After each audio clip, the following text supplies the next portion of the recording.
Hello বন্ধুরা, চলে এসেছি আরেকটা নতুন ভিডিওর সাথে। আমি প্রিয়াঙ্কা, তোমরা দেখছো আমার আরেকটা নতুন ভিডিও।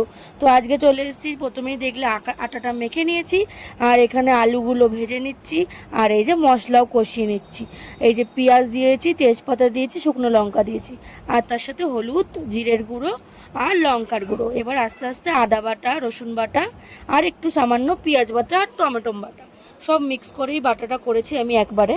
তো ভালো করে মশলাটা কষিয়ে নিচ্ছি। দেখো মশলাটা কালারটা যতক্ষণ না লাল হবে আর একটা তেল যতক্ষণ না বেরাবে মশলা দিয়ে, মশলাটা আমি কষাতে থাকবো। তো মোটামুটি আমার মশলা কষানো হয়ে গেছে। এবার আলুটা আস্তে আস্তে আমি অ্যাড করে দিচ্ছি। আলুটা দিয়ে আরেকবার ভালো করে কষিয়ে নেবো মাখা মাখা করে। তার মধ্যে আমি হালকা জল দিয়ে দেবো যাতে আলুটা সেদ্ধ হয়।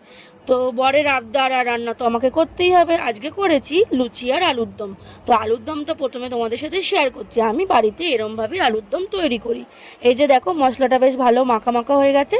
এবার আমি এর মধ্যে একটু জল অ্যাড করে দেবো। এই যে জল অ্যাড করে দিয়েও আর একটু ভালো ফুটিয়ে নিয়েছি। এই যে শুকনো শুকনো একবারে রাখিনি, যেহেতু লুচি দিয়ে খাবে সবাই, তো এরকম অল্প জল অল্প মশলা, কালারটা দেখো কি সুন্দর হয়েছে। এবার আমি লুচিগুলো ভেজে নিচ্ছি। এই যে দেখো আমার লুচি কি সুন্দর ফুলকো ফুলকো লুচি হচ্ছে।